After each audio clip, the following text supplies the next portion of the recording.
right? So the 25,000 startups coming out every year, 1% will make it to the IPO-esque stage.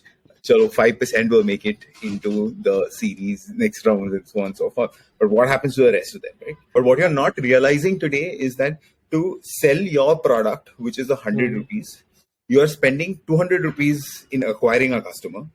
And if that customer is not repeating themselves, technically you are spending money to it's literally like you are giving 100 rupees to a customer to take your products. You might as well give it. The answer to product market fit is tomorrow if you turn off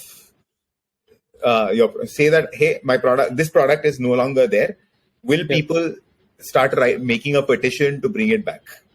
So if you look at it, the niche brands that you see that are coming out, I think most of the founders are coming with a very clear agenda in their head. They're building to sell. Hello everyone and welcome to yet another episode of Consumers Don't Care, a show where we strip down all the fancy stuff and get to the core of building a successful DTC business. You might be a founder who is running a bootstrap business or might have received some funding, but there's another type of founder who is looking to acquire new businesses or sell his own DTC brand.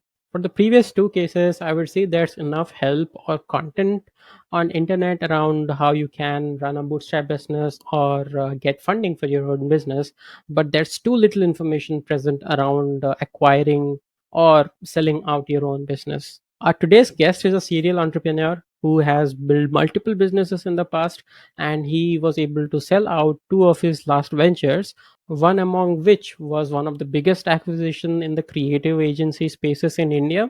It was an advertising agency with 400 plus team members at the time of acquisition, and it was among the largest agencies in India. He is also an active member in the startup ecosystem who knows how painful it can be to acquire a new business or trying to sell your own business.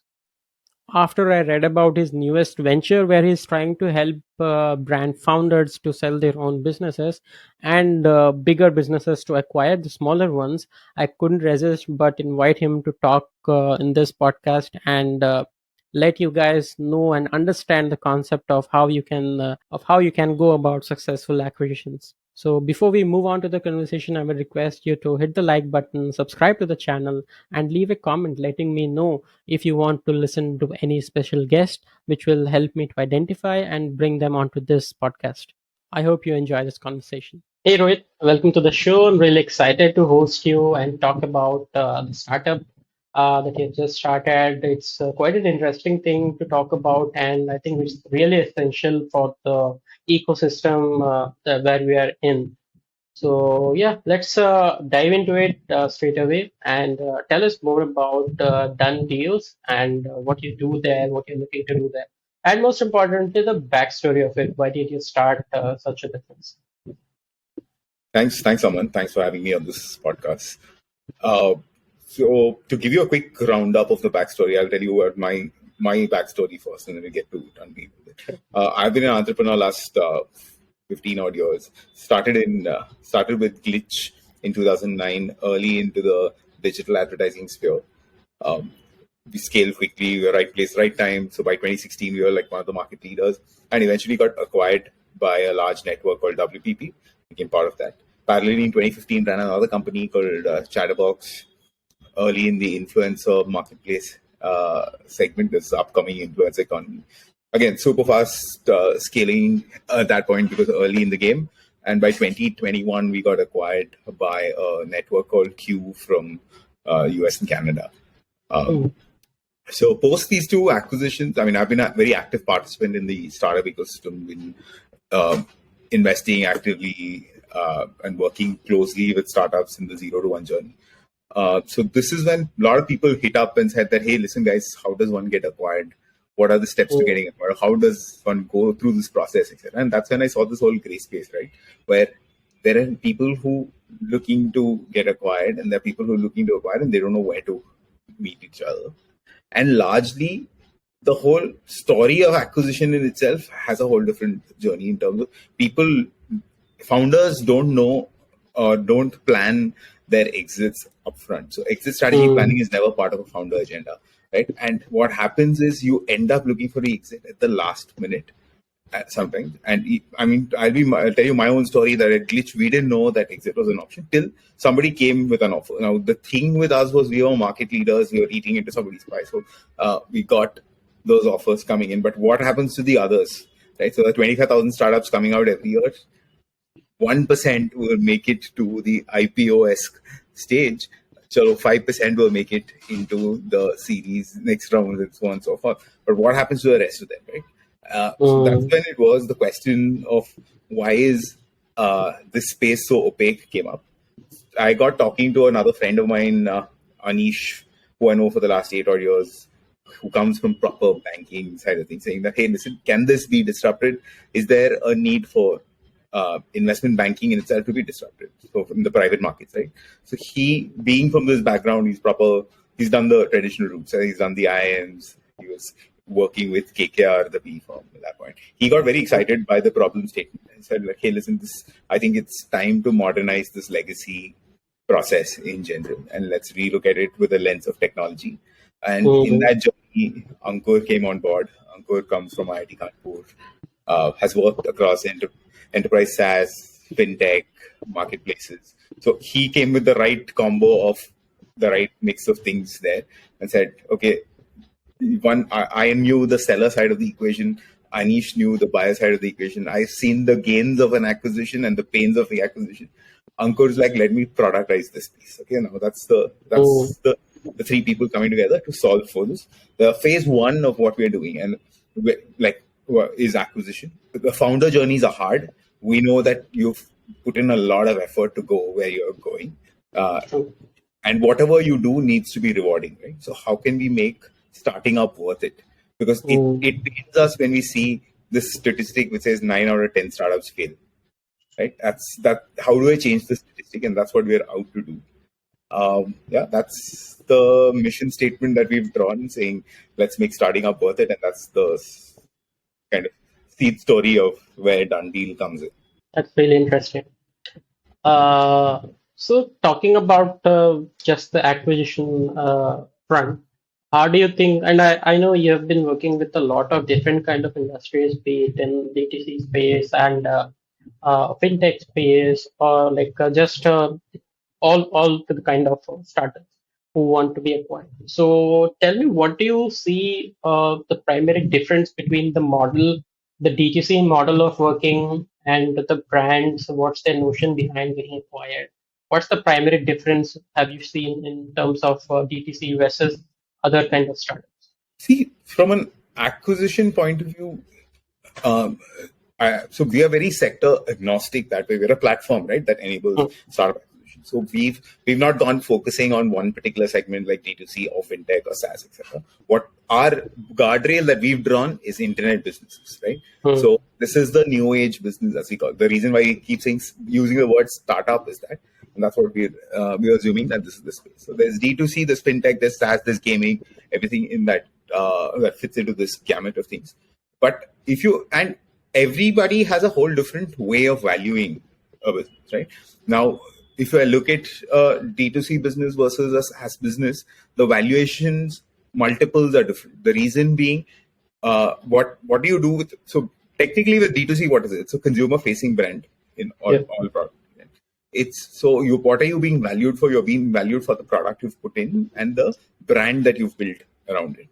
So not necessarily as much on IP, right? So I don't know if there is any strong IP driven brand per se. If you tell me any category, you can name about 6 to 7 brands which are all catering to the same category. Of course, they will have their own USPs, but it's not a unique positioning or anything of that sort. It's for the customers they've built because they've either loved the brand and so on and so forth. So the metrics that are there used in D2C is always, acquisition metrics are always multiples. So you either get a multiple on revenue or you get a multiple on EBITDA. What we keep telling people is that it's never, because when you run a D2C consumer facing brand, the problem that people have is that you have to compare apples with apples and not apples with oranges, right? So there's ends up being that they start comparing themselves with another startup who's probably in a different category, like let's assume SaaS. Now, there sometimes some of them are non-revenue generating, or some of them have a serious burn. The reason being they're non-revenue generating is because tomorrow when they turn that pipe on of revenue, it's going to flow like a dam, right? Whereas in your case, it's the same. But so when you look at it from that lens, saying, hey, those startups are allowed to burn, so I'm also probably allowed to burn like some amount of money. In D2C, I keep telling very early on, I used to tell people that, listen, keep your eyes on profitability, because it's sad when I talk to people and say that, okay, we are revenue generating, yes, we are doing decent revenues, but then there's a serious burn. And why is the burn there, right? And you look at why is the burn? Because the burn is you're spending money on acquisition. Now there are the way you read metrics, and this is unfortunate because B schools are not teaching you this. Nothing. You're not coming out of college learning these things. Right? So a lot of these entrepreneurs are learning it with their mistakes when they come in, and because they compare apples to oranges, they look at their counterpart in a different thing, and then they say, okay, I can start this business. I'll burn X amount of money on performance marketing. They have this strange metric which says that all these super funded startups are running in losses. I can also run losses at this point in time. But what you're not realizing today is that to sell your product, which is 100 rupees, you are spending 200 rupees in acquiring a customer. And if that customer is not repeating themselves, technically you are spending money to it's literally like you are giving 100 rupees to a customer to take your products. You might as well give it free, right? So that's what you're doing. So your customer acquisition cost is so high and the repeat rates are so low. It's time to change your. So it's strange because today we end up talking to so many startups every day, and I can see some of these guys who don't have an eye on this ball. They're so busy So I think when we were talking, we said people are so busy right-brained, looking at product, looking at design, looking at saying that, hey, this is, and we end up drinking our own Kool-Aid. So we're putting it out. Oh, I have increased revenue by whatever 5x. We've grown 5x. So when we started the year, we were at 10 lakh rupees a month, and now we're at 50 lakhs rupees a month. But then the EBITDA has also grown 5x. Your burn has grown 5x, right? As opposed to EBITDA going up. And that is where the problems are. So it's my strong piece of advice to people is that it's important to know your category and to know what metrics to track in your category, because those metrics will define the multiple you will generate and the value you will generate for your company. And this learning does not exist today. And that's what we're trying to do. We're trying to bring in. So even with our platform, we've tried to democratize this, give you access. So when you come log into our platform, register, we want to give people the intelligence to succeed. So if we know that if you are a D2C brand in personal care and you come in and you give us your metrics and we tell you that, listen, your CAC is way higher than anybody else in this industry, then it's time for you to rethink that, right? And rework this. Today, the problem is that metric doesn't exist. That benchmark doesn't exist. So this is one part of solving. Okay. So we'll dive deep into the metrics that any business owner should be careful about. But before that, just tell me, there's one gray area. I'm just curious to know, because you're working with too many startups at the same time. So I see a lot of DTC brands rely solely on the economies of scale. So no matter their cost of acquisition, they are not too much worried about the cost of acquisition going up, or them not being able to maintain the standard ROI of at least 2 or 3 even. They're not much worried about that, and that I see is primarily because of the reason being they are still getting funded even if they are not being able to maintain a good ROI. That seems to be one of the perspective problem. And and this is also quite alarming, if you just look at it as a business perspective. So as you said it well, that you're paying your customer in return to just use your product. So how does that even validate as a business? That I'm not sure about. So how is that different between DTC space and any other business or any other industry like a fintech or a SaaS product? How is it different? Yeah, I think my answer to that largely is that, so it basically comes down to customer loyalty, right? And how loyal will your customer be on the space that you are in? Now, the thing is, once they adopt you, and I don't know how many of these products have that loyalty factor involved when it comes to D2C. And I'll be very, very frank and honest and transparent about this here, because Yeah. I don't think I'm supremely brand loyal that way. I do waver, I do look into other pieces, and we are a very price sensitive market. If I look Sure, at India sure. as a market, right? So Yeah. we today, if you are giving me something and then somebody else is offering me a discount, I see people going there to the point of like, forget D2C, forget even food, right? Like I personally, I've seen this happen internally where we all like butter chicken from a certain place. We go to order, but right above that, you see that there is a 50% off if I order from another place. They're okay to switch. They're okay to switch cuisines. Forget the fact that you came to eat butter chicken, you've gone to eat Hakka noodles. But I've seen this. We are a price conscious market.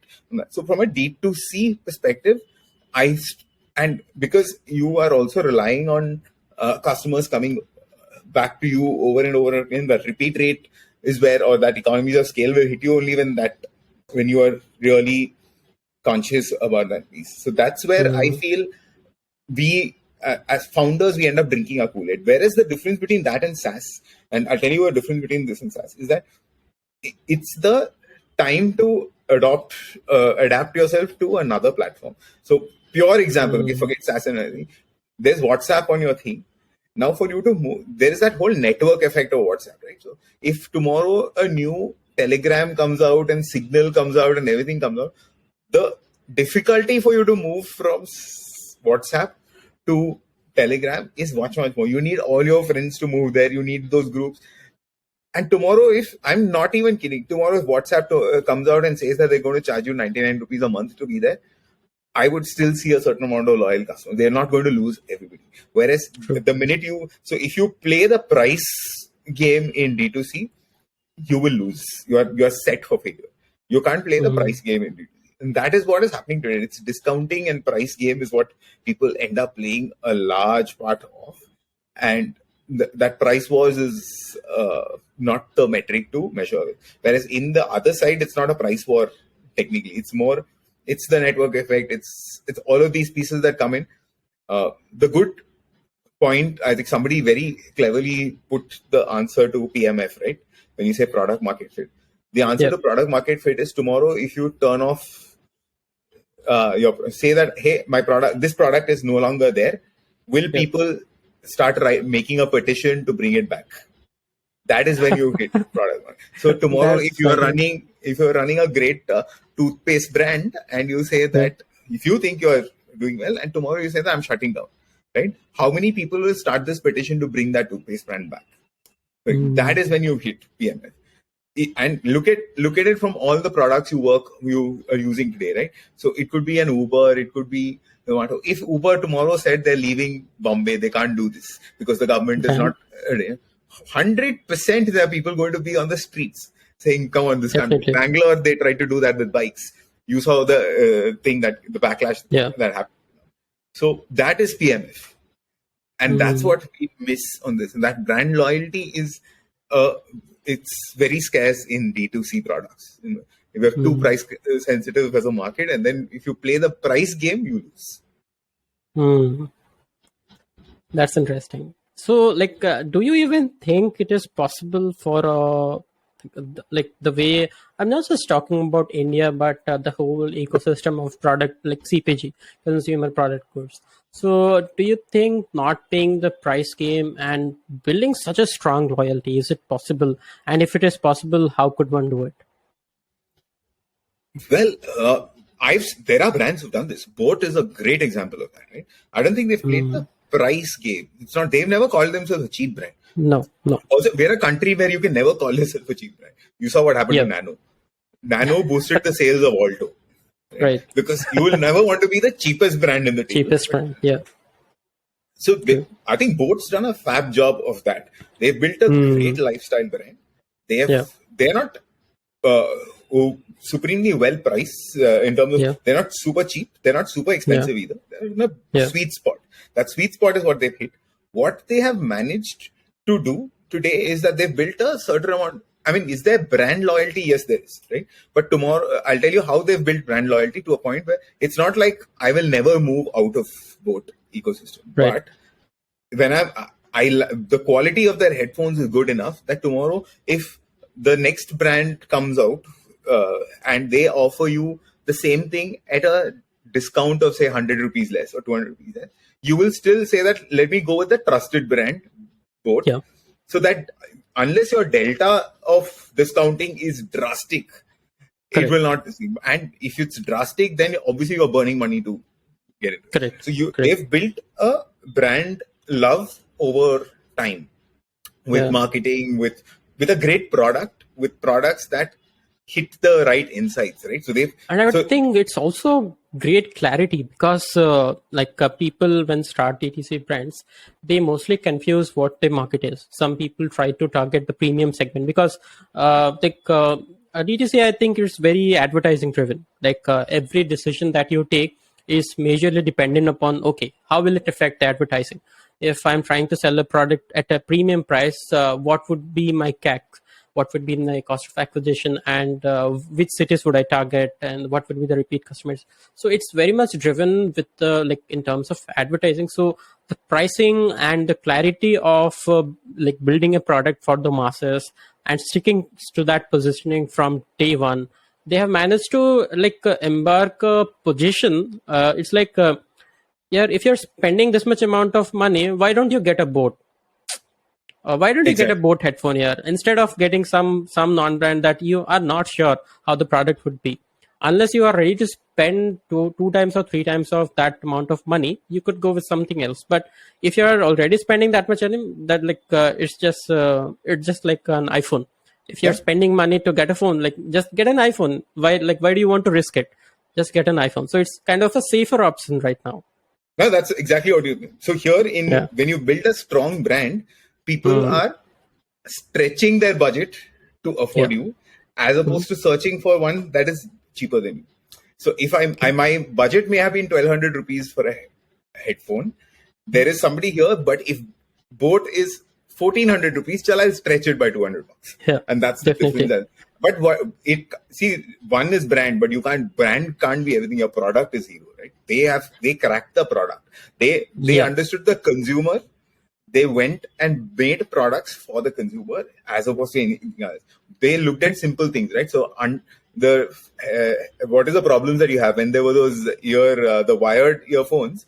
They would get tangled. So untangleable wires is what they made. Yeah. Simple thing like that. They said, okay, great. I want to buy more of these. They understood that India made base cells. Base. Yeah, I was coming to that point. Yeah, baby ko base pasand hai. That's what it is. India ko bhi base pasand hai. They said, come on. So in India, their phones are tweaked up on base very clearly. Right. But that's what it is. We are you have to understand your consumer very, very well, and then work backwards. That's really important.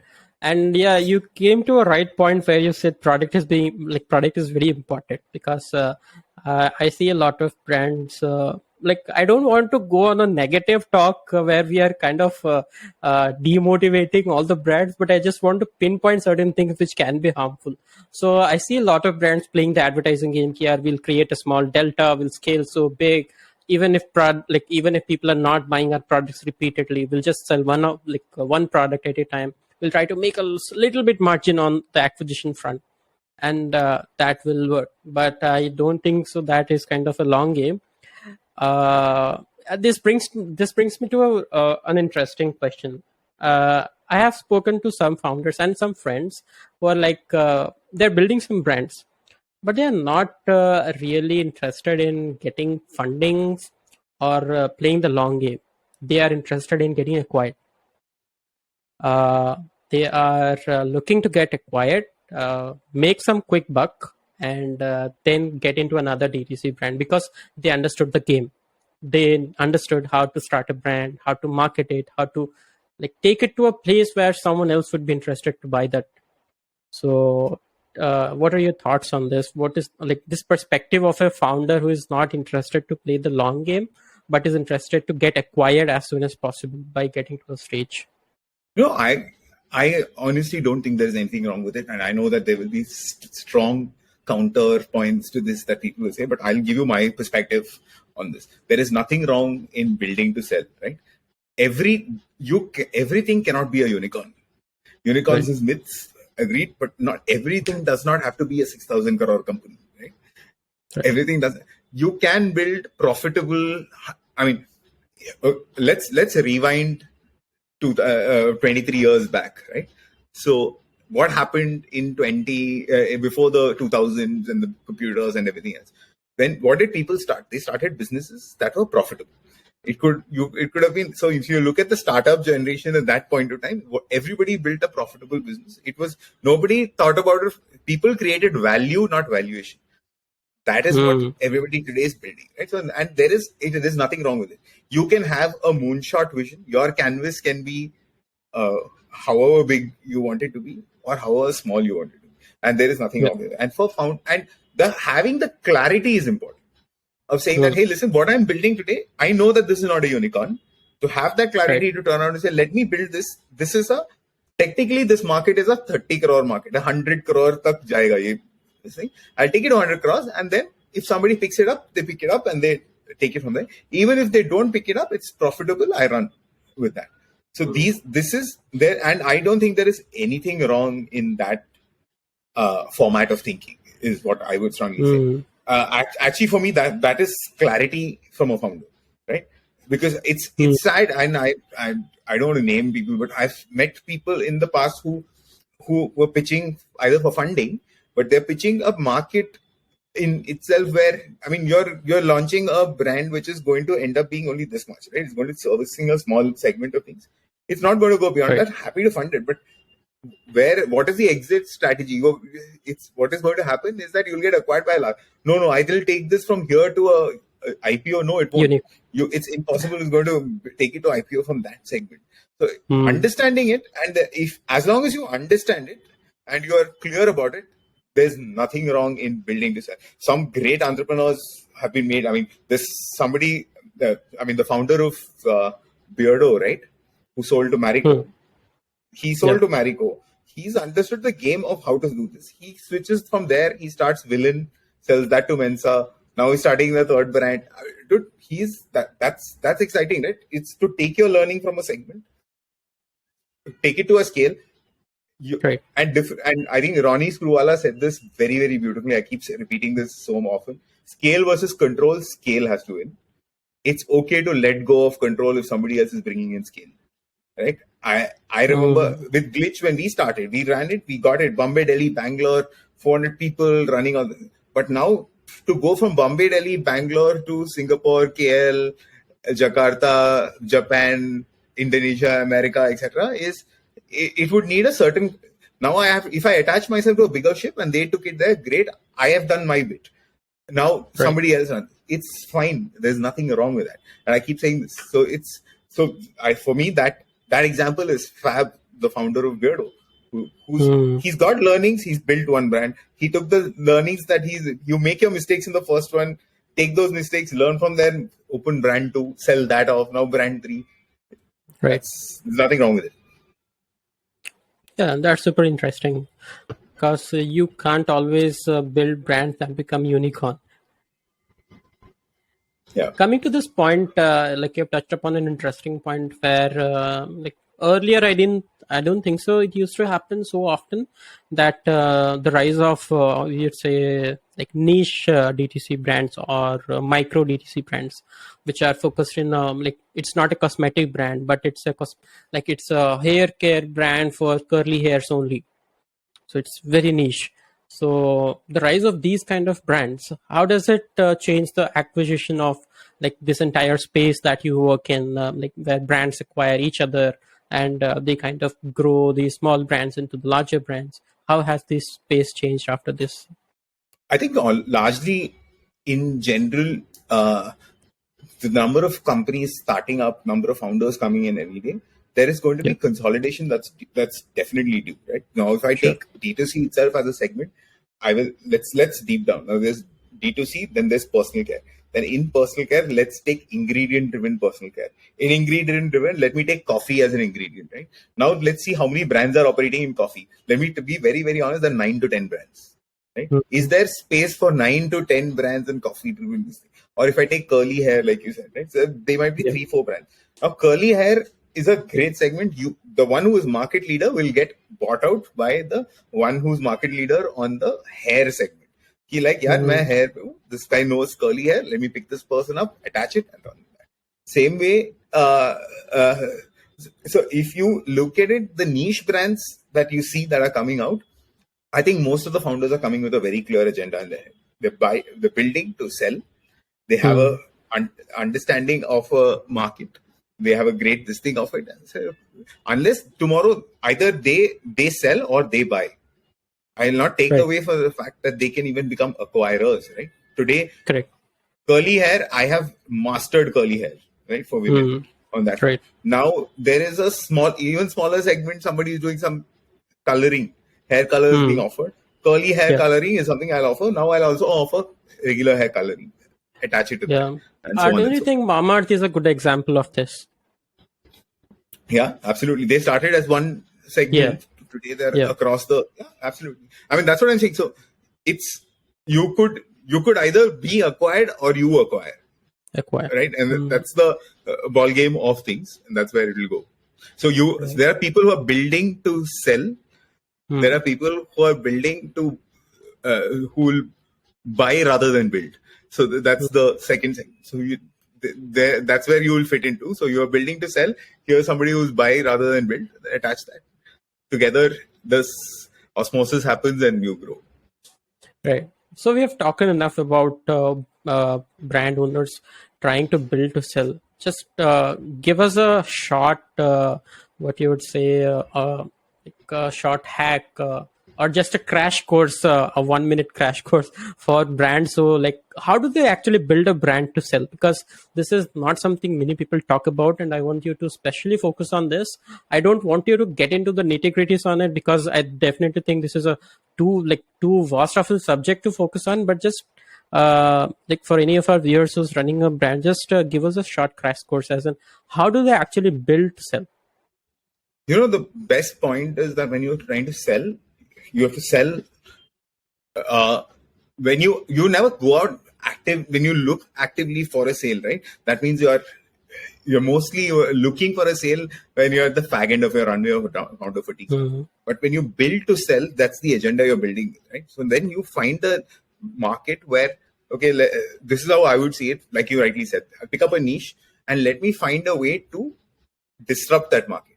Let me find a way to become market leader there, or do something which is, so it's either you are eating into the revenue of the bigger players. So where they come in and say, okay, this is a threat, so let me buy them and attach and become this thing.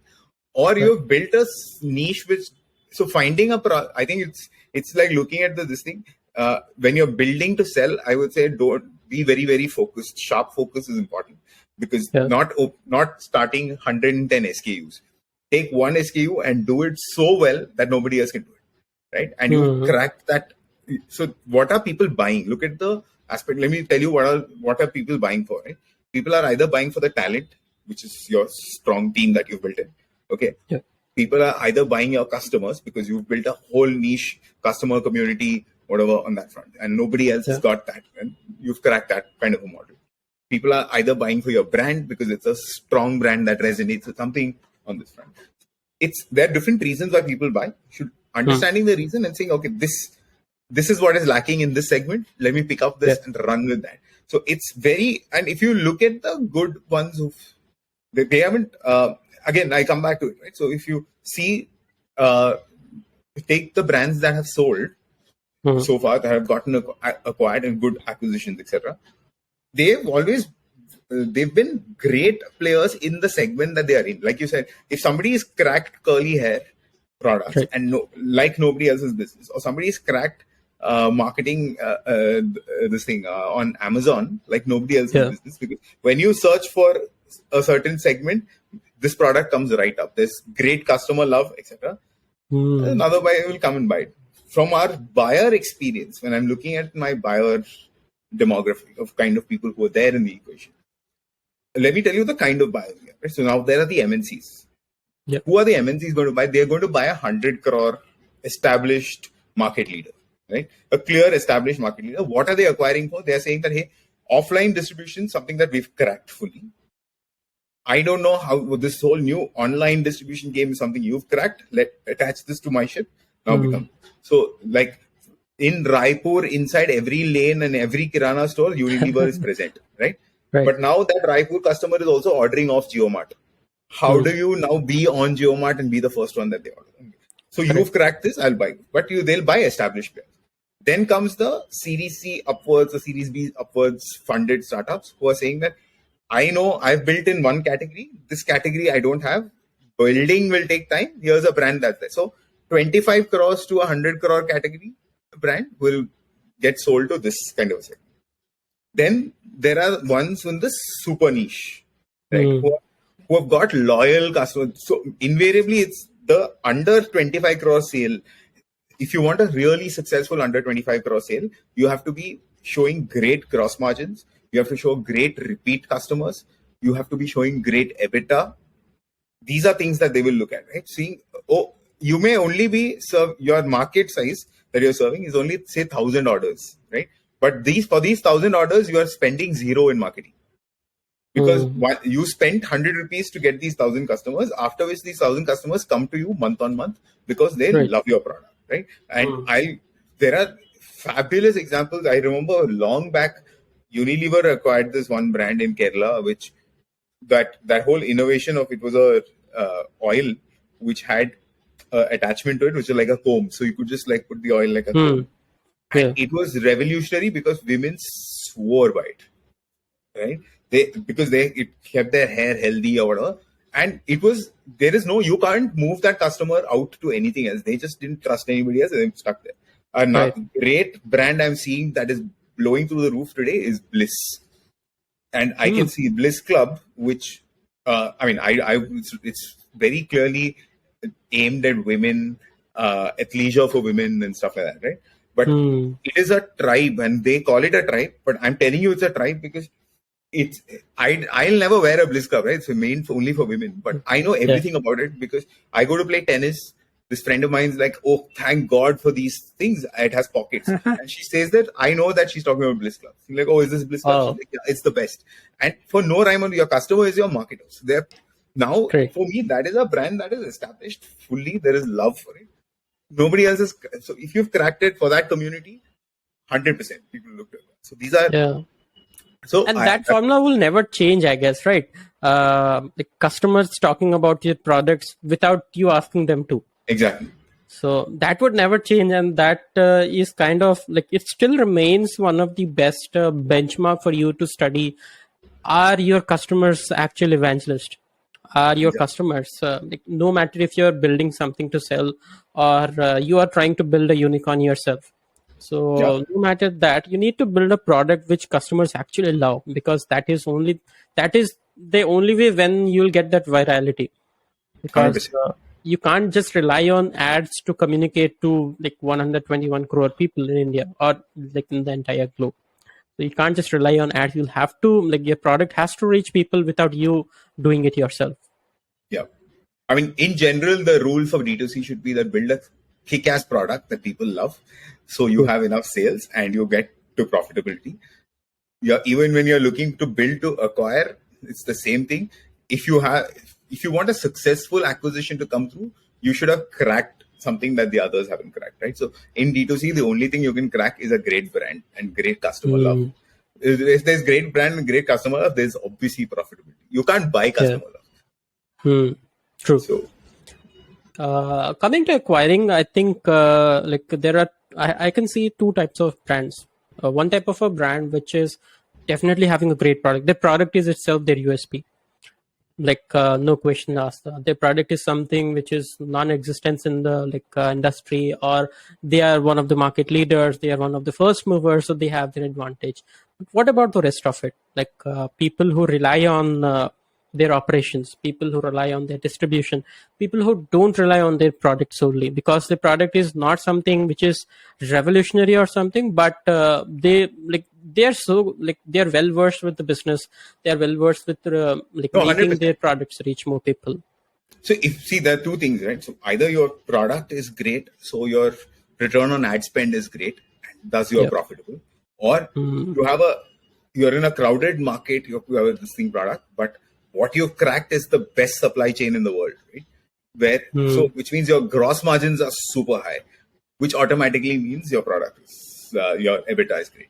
End of the day, Right. net, whatever it comes down to your PAT or EBITDA. The Hmm. EBITDA is where this thing is. And I look at it, think about it this way. What am I buying you for? Tomorrow you could have built a product which has, you have cracked the supply chain, right? So Yep. Abhi, if I have to start building in that same niche, it'll take me a while to do this, whereas I can just buy you and get into it. You have cracked how to bring in, how to transport a certain thing from Wow. so and so to so and so. You've done that, so that's what the buy is for. So it's Yeah. either either you've cracked supply chain or you've cracked distribution. Where Right. imagine you built a product which is there in so it's a personal care product. It's there in every single salon in the country. So Hmm. whether direct consumers have never seen an ad of it on digital, but they have all used it on their face, and then they come back to saying that's a great product, let me buy. So if Yeah. you crack that side of things, again, there's a whole chance of acquisition. It was very interesting, Yeah. and I saw that episode of Shark Tank where these two gentlemen, I forget the name of that product, with Revolt or something of that sort, which they didn't get Uh, funded, and people made fun of yeah. him. Yeah. Man, that guy That has, free meal for lunch, yeah, I guess. Right? he cracked the entire distribution like nobody else did, Correct. which Correct. shows in his numbers. Now, 100% chances of acquisition is way higher than anybody else in that sector, because he's Hmm. cracked distribution, he's got customer love, or he's got everything going for him. They may not look Yeah. like people who would have been doing this, but clearly that's where it is. Right. Right. Right. Yeah, that's a great example. So, like, could we sum it up in three ways? Like, if you're looking to get acquired, or just like your success should reflect in your terms, like in your balance sheet. So these three things are important. Either you crack the product, you build a product which is non-existent in the market. It is extremely good that people like just can't stop promoting it, or you crack the supply chain, you get a product sourced from a place which is not reachable for any other brand, so you have a clear moat in your supply chain, or you have a edge in your advertising, the way you promote your products. Yeah. So all the three pieces that you said Yeah. indirectly will reflect in one column only, right? Which is profits. Profits. True. If you do any of them right, Yeah. it's going to change your profit number. Yeah. You do any of them wrong, it changes it changes your burn number or your loss number. That's what it True. is, right? So end of the day, that's the column. And I say this when people ask me saying that how do you value a business, right? How does in D2C, what is the valuation like? And there the information arbitrage in the country on this is so vague, is that people assume it's revenue. And the Hmm. problem of that, the revenue itself is broken down to two parts. There's gross revenue and net revenue. Net revenue. Stop looking at gross revenue. Start looking only at net revenue, right? And now Hmm. net, what happens is you are assuming fundraising multiples. So people fundraise on the back of saying, okay, here's the product. Tomorrow it can be this. So 4x of revenue, 3x of revenue kind of multiples offered there. When you're acquiring a business, what you're doing 12 crores of revenue in a year, if you are burning money to make that 12 crores, right? Which means technically you're giving a product out for free. So, Hmm. in which case you have not hit product. So unless you Yeah. get to keep your eyes on one thing only, keep your eyes on that EBITDA margin, keep your EBITDA strong, and then everything else will fall. So if your EBITDA you're not EBITDA positive, then you're not ticking one of the boxes, Hmm. or you're not ticking any of the boxes. So see which box you have to tick and which moves the EBITDA higher up. Is it product that's not uh, right?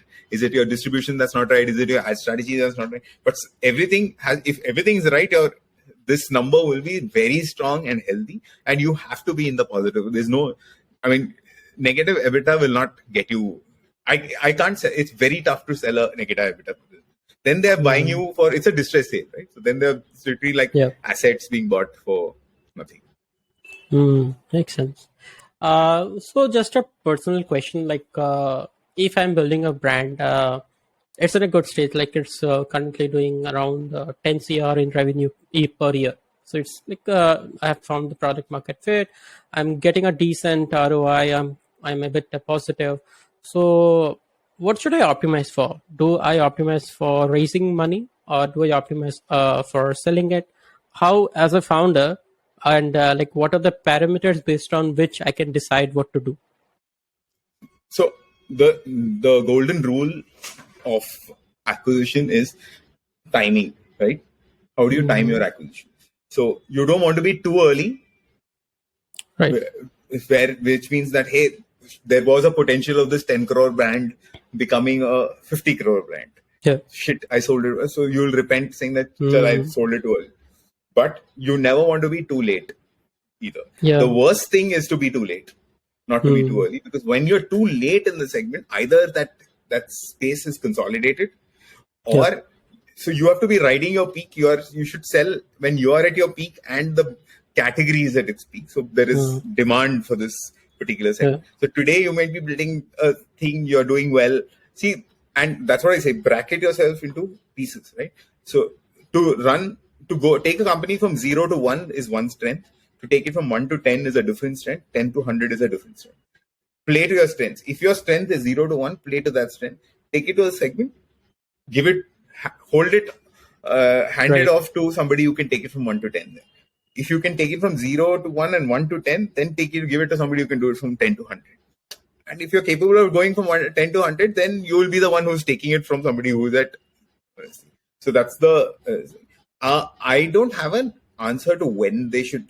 If you're doing if you're a 10 crore brand, if you're EBITDA positive, you need to have a sense of understanding of the market, right? How big can this get? Correct. Right? Today in this segment, how big can I go? Let's take a 5-year journey, right? So can I take this 10 crore brand and will this become a 500 crore brand in 5 years? Or will it become a 100 crore brand? What are the chances of it becoming a 500 crore brand? What are the chances of becoming a 100 crore brand? And it's that whole bird in hand versus two in the bush theory. If your probability of that, whereas the segment is hot and there are a lot of people coming and knocking on my door right now for an acquisition, which means that today if I sell my company, I can sell it for 20 crores. Right? 10 crore revenue, EBITDA, this thing, 2x multiple because it's hot. I'm selling it for 20 crores. Versus I fundraise for a valuation of 60 crores. Okay, now I've diluted. So instead of holding 100%, I now own 70%, but of a 60 crore company. But by the time I take it to 500 crores, if I keep diluting, and if all I hold is 10 crores, 10% in hand, in the 10 years it took to make it a 500 crore company, you may have made 50 crores of it. That 50 crores you could have made in 5 years by just selling it off today at 20 crores and putting it in the bank, and it becomes 50 crores in this thing. So there's a lot of maths to it. Okay, it's to sit down to understand that, and that's what we are helping you do with the platform. So will it be like extremely crucial to understand like is it one of your primary focus when you're like getting a brand onboarded, when you're helping them understand, is to understand the market size? How big is the market? How big this brand can go? So is that one of the primary metric that you look into? So I mean, let's be honest in terms of what we do today and what we will eventually also do. Right today, what we help you do is gauge your current valuation. You come in, you answer a set of questions with us. We potentially give you what your potential valuation could be. We give you a basic set of benchmark and give you like a valuation report saying where do you stand in the ecosystem, and then help you connect with potential buyers in the tomorrow as a machines. So it's machine learning, right? So it's learning, it's understanding data, it's learning the environment and so on and so forth. We can start, we have demand mapping that we are doing, right? So we have an understanding of what are people looking for. So which means we are able to tell you what is the segment like. Is this a hot space? How many other brands are there in this space? Is this a cluttered market? So on and so forth. Those kind of reports will start coming. As we get stronger and deeper with data. So when you say TAM, more than TAM, it will be that what we'll be able to tell you is that the moonshot is to be the startup operating system. So tomorrow when you want to start a company, you have an idea, you want to register, you come to us, you help register, you pick the category, we tell you how cluttered the category is, right? Or is there anybody else in this category at all? How big can the category be? So this kind of info which exists today, the data is there, it's scattered. Can we put it all together in one place. So decision making is faster for you. So it's like literally saying that here I'm come before I start something. Let me come here and do a quick analysis of the space. That is something we could offer because of the data we have. But what we can do sooner than later is things like this, right? Which is to tell you how big is your category, how not necessarily how big your category is, more like how cluttered your category is. If you're telling me you are in D2C personal care of tea-led products, there are 14 others in this space. For us, that is a cluttered market. It has to be consolidated. Then in that, if you are a 1 crore market revenue company, you're too small. Like you don't even figure. So either you quickly pivot to start something else into that space, add something else, or so that kind of intelligence is what we are trying to offer to people. Which sits in our thesis of saying, let's help startups succeed, right? Let's make starting up worth it. So we want to improve your chances of success. We want to change that.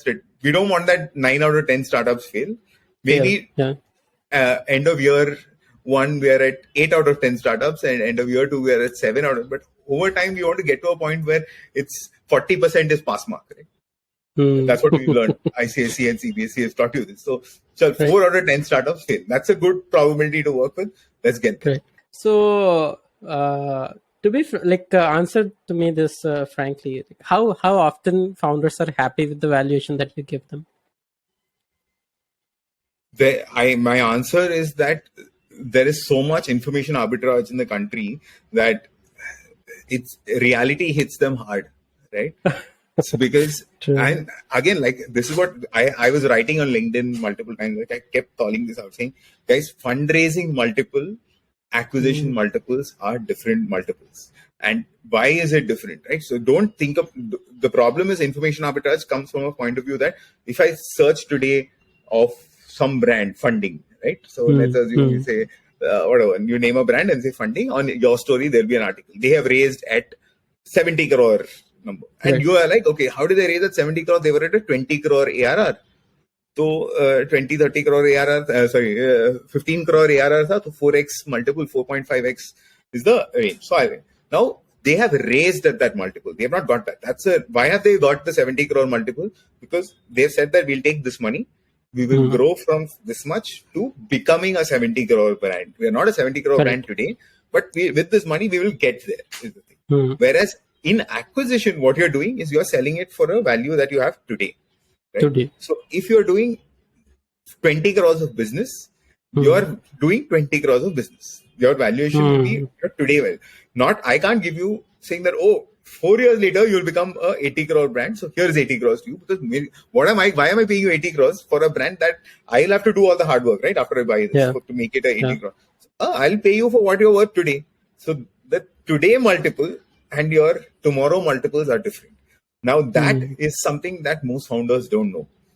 And that information arbitrage does cause disappointment. So I've been on calls with people where they have quoted random numbers, and I'm like, so when I give them the reality check, it takes them a little while to understand. But like I was on a call with somebody the other day, and they said, I'm going to close this year at 1.2 crores. I said, good. Do you have an asking price in mind? They said 5 crores. I said, wait, 1.2 crores, 5 crores is 4x multiple. How? And EBITDA negative. So I'm like, no chance. There is no chance anybody's paying you. Like, but why? Isn't that how I would have valued it? I said, no, that's not how you get valued. This is how you can value. And then that was a whole reality check. And then, but see, it's a matter of, it's a market where people have not been educated in, right? So which is what I'm saying. Exit strategy is not part of a founder agenda. We today know of fundraising multiples. Why do we know this? Like you rightly said, Shark Tank ho gaya, so people have learned that, this is how. So which is why like my mother also knows what a GMV is and so on and so forth, right? So the conversation like that happened. It's great. I'm very thankful for that ecosystem to have come and the learning. At least some portion of education has been done. Yeah. So now we are now the other side of the education, something that we're doing, which is the exit strategy plan. How do you keep this in mind? I didn't know this either, right? So when we were selling Glitch, I didn't know what a multiple is. I didn't know how they value your business. And for a service-led business, we were very PAT-driven multiples. So you Like had was to be... was Glitcher an advertising agency properly? Yes. Yeah, we're a Okay. full-service creative agency. We're not even Okay. media, we're hardcore creative. So Wow. Yeah. So like Shkebang types yes. brand. Nice. Yeah, please carry on. No, so that's the space. So when we got to know the first time, I was like, okay, how does this work? Multiples and again, acquisitions also are of different kinds. So today, people now this is all the learnings that we'll have, and we know this, that we are literally making a category. Okay, and it's strange to say that we're making a category because M&A has existed forever, right? Investment bankers have existed forever. But today, when I say we're making a category, it's actually a category building that we're doing, because this is a segment that didn't know that acquisitions happen. These are first-time founders who we are hand-holding through acquisitions.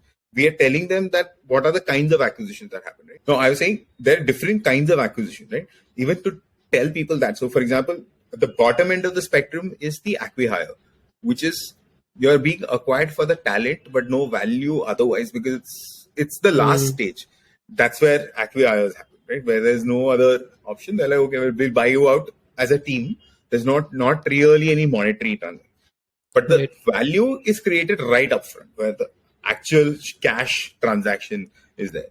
Then there is the core strategic acquisition, right? So somebody big comes in and says that let me buy in a majority with you, and I will show you a path to 100% sale. So today I buy 70, but in the next 3 years we'll buy the remaining 30. But what you get is you sell the 70, but now you have attached to a mothership, which means you have that big audience. You are able to increase your revenue in the next 3 years and thus take a multiple. So if I give you an example, if you get 2x multiple of revenue as a term sheet, and today you're a 12 crore brand, so 24 crores is your valuation, right? Net. Right. So 24 they turn around and they say that let's say they buy 50% today. So they pay you 12 crores. Now, after which next year, because you're attached to this big ship, your revenue has gone from 12 to becoming 18. So now you are moved from 24 to a 36 crore brand. They buy the next 10% out at 36 crores. So you get 3.6 crores now. The year after that, from 18, you have become 24. So the whole idea is a strategic acquisition, and it's sometimes more helpful to do a strategic acquisition because it's not straight up cash, but it's great value to the brand and making a lot of money. But it's also risk. What if tomorrow COVID happens, world shut down, and then your revenue went from being instead of 18, in spite of attaching, you became 4. Then what? So that's the thing. So what would you say if a brand is it's looking for funding, like the founder is not really confident about what they're doing, like they can get it to a stage of 100 CR or 150 CR, but because there seem to be a lot of funding, lot of money in the bank in terms of VCs, and there's a lot of money floating in the market. So a couple of investors are approaching them, despite them not being too fit as a business. They are approached by too many investors. So in that case, as they are not confident about a brand, should they approach to get acquired? Should they look towards some platform like you to understand if it is a better option to raise funds or to get acquired? Yeah, we always tell people the best time to sell is when you're not looking to sell, right? So when you're trying to raise funds, come to our platform. So today we are only offering this thing. Tomorrow, I don't know, man, but what if we see a whole space where we can start offering you, if you're looking to fundraise, it's a matter of principle, right? So turn around and say, okay, you're looking to fundraise. Then can we connect you, instead of connecting you to buyers, can we start connecting you with the right VCs in the ecosystem? So that's also something that we could evolve into. But always evaluate fundraise and acquisition. What is a better option? Now, my advice to people who know in their heads that, listen, this is a 100 crore brand, but because there is this funding boom that's happening and people want to write checks and let's take funding and say, what you don't realize is when you overvalue yourself, right? You're selling your company at a premium that you also know is not worth that value. You are not making that funding money is not money that's coming to you, right? You are going to use this to this thing. Tomorrow, that brand doesn't. So let's assume you think that the market size is at best it will become a 100 crore brand. But because somebody is coming with funding, you say I want 200 crore valuation, and they've given it to you also because of funding boom. You tomorrow when you go to get acquired, and you end up getting acquired for, let's assume, 60 crores.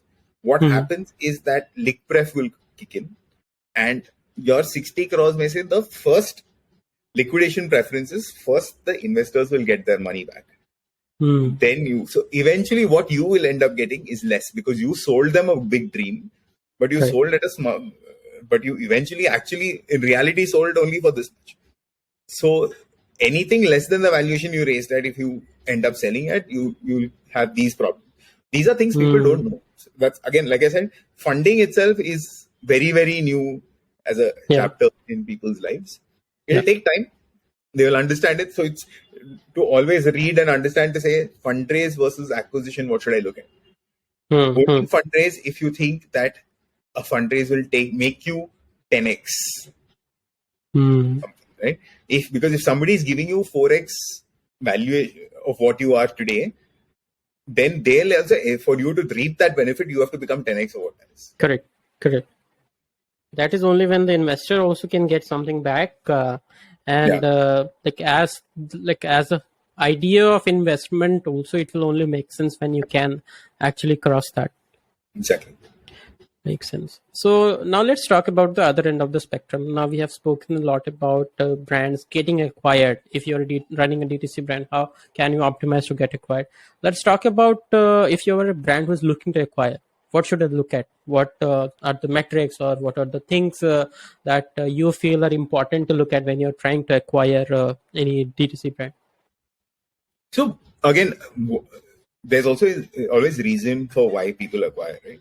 Like I said, you're either acquiring for a team, you're acquiring a product or a category which you don't exist in, and you're either acquiring for the science of that, which is either production capabilities or distribution capabilities, etc. Or you're acquiring customers which you don't know. These are broadly the reasons why you would end up acquiring, right? So that's the space. So we look at it, and again, depends on what stage you are in. So let's assume you're an early stage startup. Would you acquire, and why should you acquire? You should acquire for growth, right? You should acquire for accelerated growth. So for example, if you are an early stage clothing brand, apparel brand, right? And suddenly you should always look for small, quick buys, either discounted.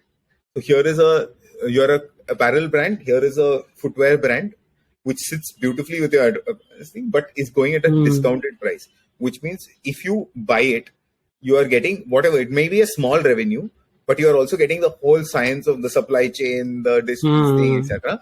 And if you were to not buy it, if you had to build it yourself, that is an 8-month process, right? So even just to purely hire a team is a 3 to 4 month process today. Identify, make the offer letter, get that person. So hiring the right team, etc. is this, and then finally that's an 8 to 12 month process. Whereas if I can buy in a month or two and attach it to my system, it's a quick buy. So then that's when the smaller guys buy. The bigger guys buy because it's larger categories. They could just like hop in, bring in a larger customer base. So somebody who's like, hey, I am a hardcore D2C person. This guy has cracked Amazon. Like, this guy has got distribution in Amazon like nobody's business. Let me buy it, put it under me. Now this thing, I've got the play there as well. So that's a possibility why people buy. But end of the day, again, that's the reasons why people buy it. So I was writing the other day, I was just going through the user demographics, like I said, right? There are multiple reasons. There are kind of different kinds of buyers. Like we have a buyer, for example, we have multiple buyers like this, where in tier 2 and tier 3 towns, where it's a family business. Okay, a family business is manufacturing. They have always been proper manufacturers. The second generation of that come out and said, I don't want to run this factory. This kid has gone and studied abroad, come back. I want the sexiness is always consumer facing, right? Okay. So they are like, okay, let me look at what do I manufacture. I am manufacturing bottles, this, that.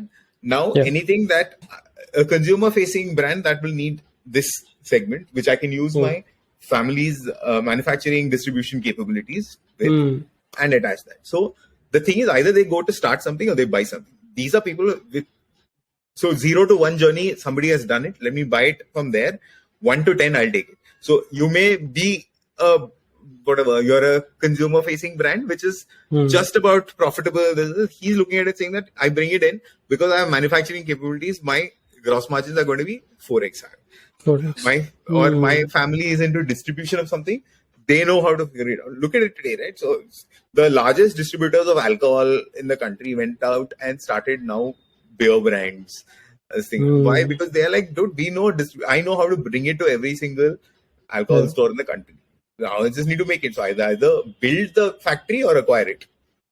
Right. That's the. So you need to fill a clear gap. What I can make out of this conversation is, if you are trying to be like get acquired or like whatever you're trying to do, you have to fill a clear gap which a bigger brand is not being able to do. Be it catering to a niche market which they are not able to focus on, or having a clear moat on advertising. And I think so, like the house of brands concept, like Mensa brands, and I think now there are a lot of house of brands, and it is only growing. So even the house of brands would, I'm not sure if this happens, but they would go shopping on Amazon. I search for a product, this is the brand that pops up on the top. This is not a huge brand, but this I can acquire and turn it into a profitable DTC brand, maybe. So house of brands have a whole different thesis, right? What they are saying is that let's buy established brands, okay, and so to run a company, there are a lot of things that are very common, right? So let's take those pieces of the P&L and put it under one wing. So performance marketing is a must-have in all of this. So what is a house of brand? I think the house of brand is actually a performance marketing agency. That's how I would say. It's the best performance marketers in the country are sitting in that thing. Correct. They sit there, which means that they know how to get your brand. So now they buy 7 brands, and all 7 are run by the same performance marketing team. Correct. So the cost of performance marketing is much, much lower. So it's the economies, and then suddenly they're boosted. And they have access to resources that individually brands can't have. The access to those high level branding resources. How do you get that brand loyalty, Coca-Cola level branding? Yeah, it's economy of scale, right? So warehousing, you as a brand may not be able to hold of this thing, but here I have 6 brands with me, so I can just buy one full shelf in a warehouse. Yeah, and I can stock little of everything. So which means my brand reaches the customer faster. Yeah, the power of negotiation is the next level. Yeah. So that's largely where they're playing at. But again, like I said, there are different reasons why people get acquired. Complementary skills is what it would largely be. Because if you and I have the same customers, then why should I acquire you, right? Because then there's no point. But it'll be because you are doing something which I'm not doing, and I could do, and let me buy you. Yeah, or you're doing something which I also could do, but it will take me some time and it will cost me money. And why would I? It will take me time to build. So So the problem in the country was, for the longest time, all the acquisitions were in the larger category, because the time that it takes for an acquisition is I remember Glitch took about 14, 16 months to get acquired. Oh. It's 16 months, mein, I can also build. How long were you running that agency? How big was it when it got acquired? We were about 400 odd people between Bombay, Delhi, Bangalore. We were the biggest agency in the country at that point, the largest independent agency in the country at that point. We were handling everybody from Netflix, Google, LinkedIn. We were like I said, right place, right segment, right sector, all of that sat in the thing. So that was great. But that's a great learning that I have from there, which is to turn around and say that it took 12 to 16 months to get acquired because the process in itself took that. Now the problem is this, and bankers look at everything with the same lens.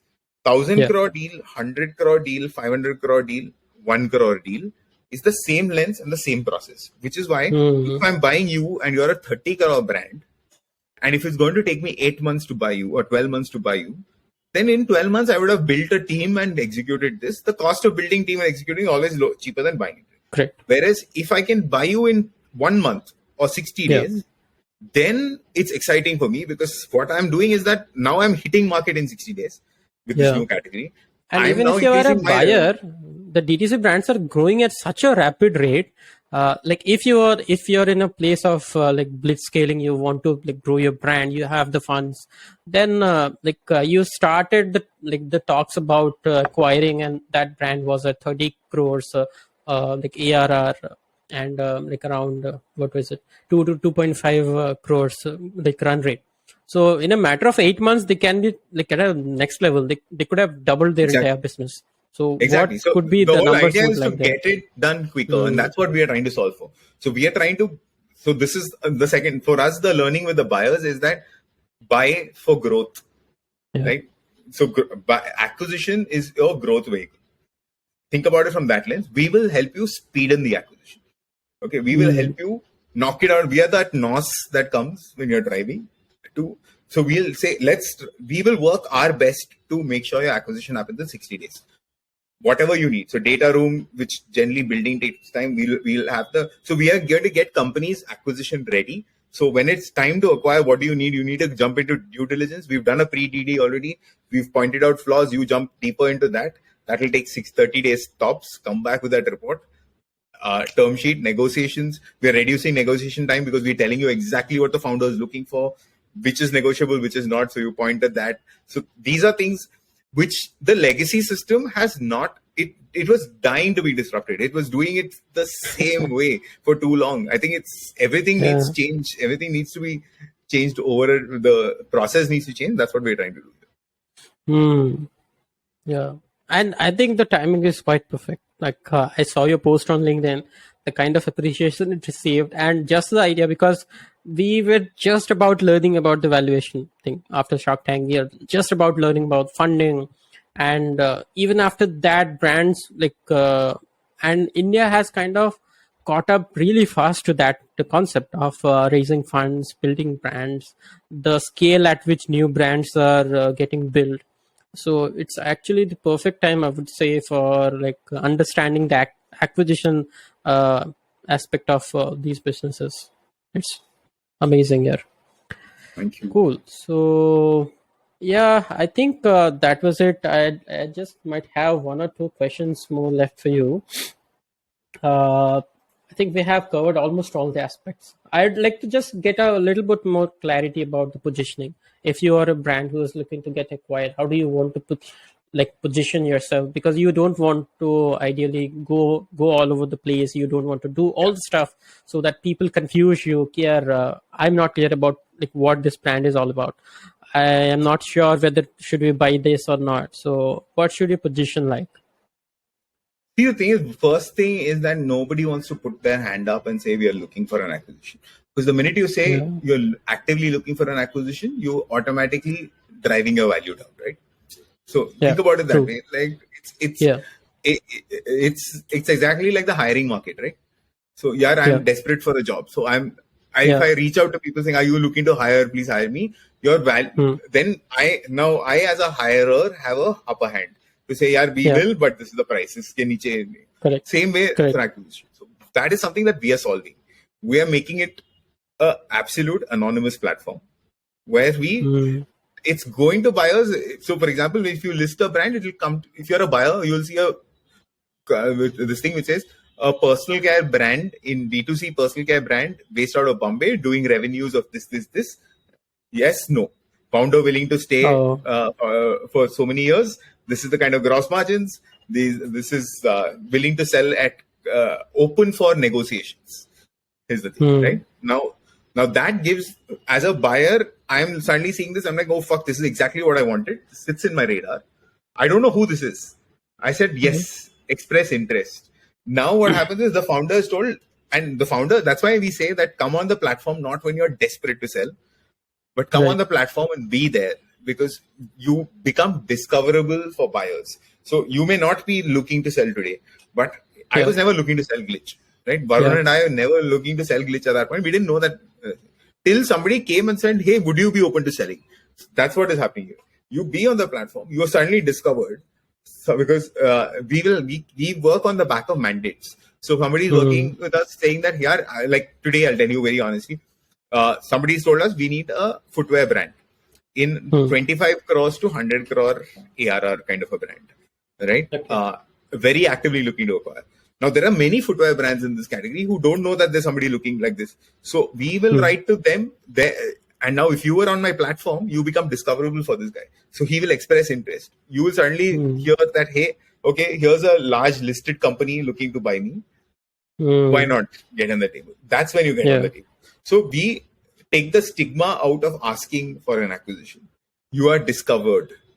Think about it as LinkedIn for startups. Right? When you are looking to you are there, you can say I am open to work.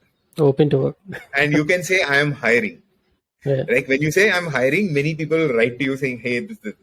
We say open. Then we are that middle space where we will also, when I'm hiring, I will go to LinkedIn and say, okay, who are the people in this category? Let me see who's available. And then add them to network and then express interest and so on and so forth. That's what we're doing. Wow. This entire thing seems like really exciting, to be frank with.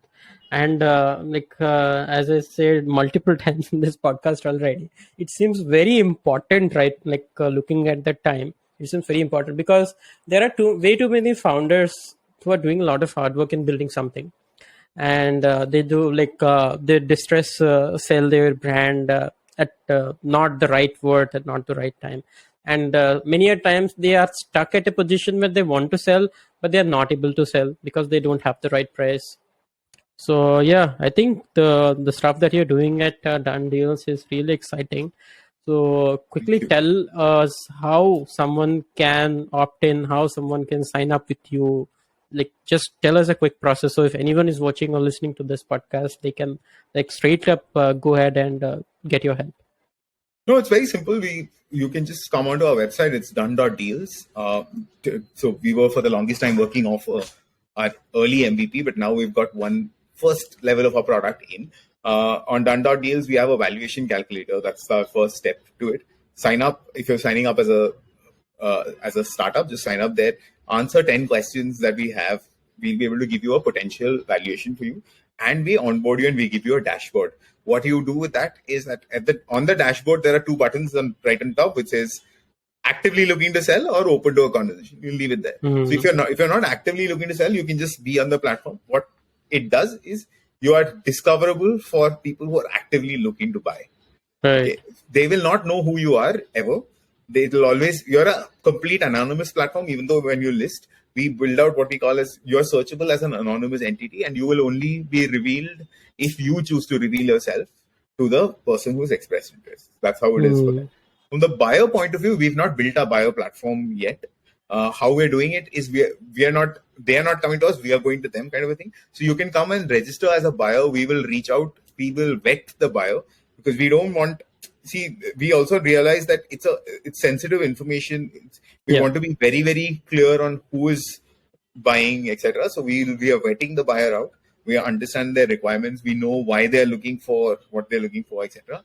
And then share this in the ecosystem. Over time, both these things will become smarter. It's almost like if I know that somebody is just there digging for information and not ever buying, that person is called out. Right? It's almost like they're banned from the ecosystem, etc. And founders are told that whole rating system will come in. Today, that's not there. The buyer platform still to be built, where you come search. But we have active buyers, we have active mandates. We've already, since we launched and we went live on the 1st of March, we've had great response to it. 200 plus startups who've signed up for sale actively. We've got 30 plus mandates in place. We right now actually managed to get about 15-20 good conversations going for founders, and very interesting stories. So I really wish I could talk about them, but right now, till they don't fruitlize, I don't want to talk about it directly. But things like founders the buyers and the sellers are two people who never thought they would find each other. Right? The seller had never thought about that as a segment. Like, I would have never thought this person would have bought. And that's the kind of match they've got. And there we can see the vibe check going brilliant. It's kind of the aha moment where you go on Amazon to buy something, but you end up buying something else completely. Exactly. Yeah, that's what it is. Great, man. So, I definitely recommend every DTC brand owner to check out Done.deals. This is not a promotional video. Rohit in no way is sponsoring this video. But yeah, this is a Bootstrap startup founders. yeah. But I would definitely recommend everyone to just check out, find what they are worth, and most importantly, get empowered with more information, because that is when you get the power to negotiate. That is when you can make decisions that is better for you personally and for your entire business.